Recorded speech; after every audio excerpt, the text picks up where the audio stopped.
This is the Chinese cooking channel called Chinese Cooking Channel. Today we're making Chinese roast pork. So this is a simple recipe and you'll get that crispy skin with the juicy pork. So you can make this for a lot cheaper than going to the Chinese barbecue place or to a Chinese restaurant. So let's get started. Here we have 1 pound of pork belly. So start by poking holes into the skin. I have my own homemade nail, but you can use a fork or you use a prong. To make it easier, you can just parboil the whole roast pork for about 5 minutes. That will soften up the skin to make it easier to poke. So the next step, we're going to do a rub for the pork belly. So put about a tablespoon of, I use the Himalayan sea salt. Put a quarter to a half teaspoon of 5-spice powder. I put some white pepper. And then you can add some garlic salt, anywhere from half teaspoon to a teaspoon. Put some onion powder, as much as you want. And then just stir the ingredients using a spoon. The next step, we're going to make cuts into the back side of the pork belly. So this will make it easier to put the salt into the meat so you get more flavor. Be sure to rub the ingredients into the sides of the pork belly as well. If you just want to have a dry rub on the meat, that's all the ingredients you will need.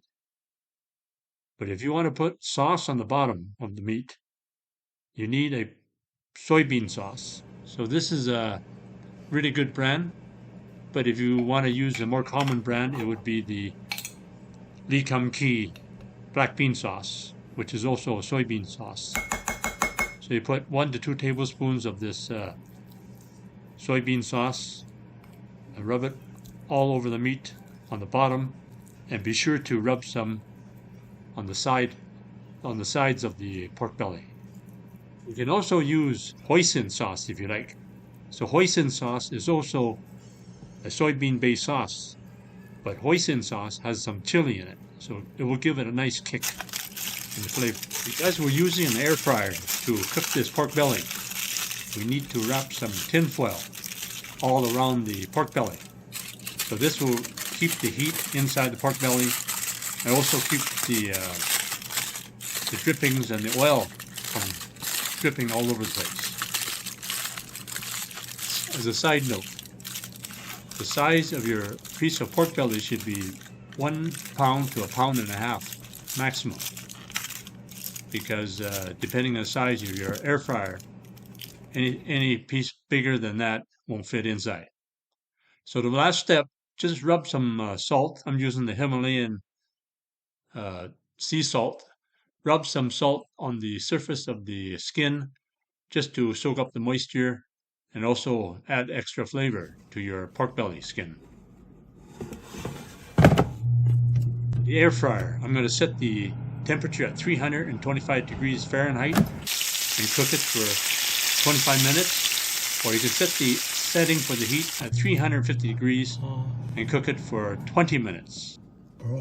For the final cooking, I'm going to set the broil setting at 400 degrees for 12 minutes, but your air fryer temperature could vary, so you have to adjust your time for that. So I like to get the pork belly to reach 175 degrees Fahrenheit, so that would be well done all the way through.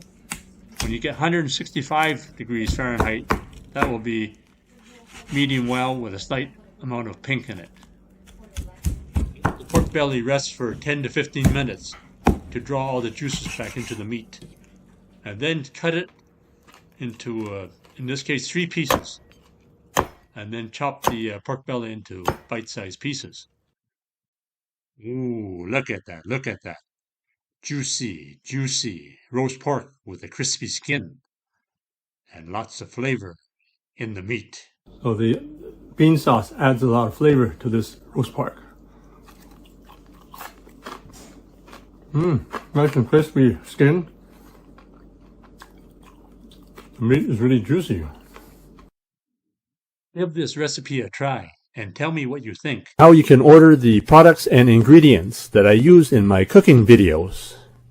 Just click the link below in the description for the Chinese cooking accessory guide. You can order everything online, including the wok that I use and some of the equipment. Thanks for checking out my video. Please like, subscribe, and comment. And thanks for your continued support.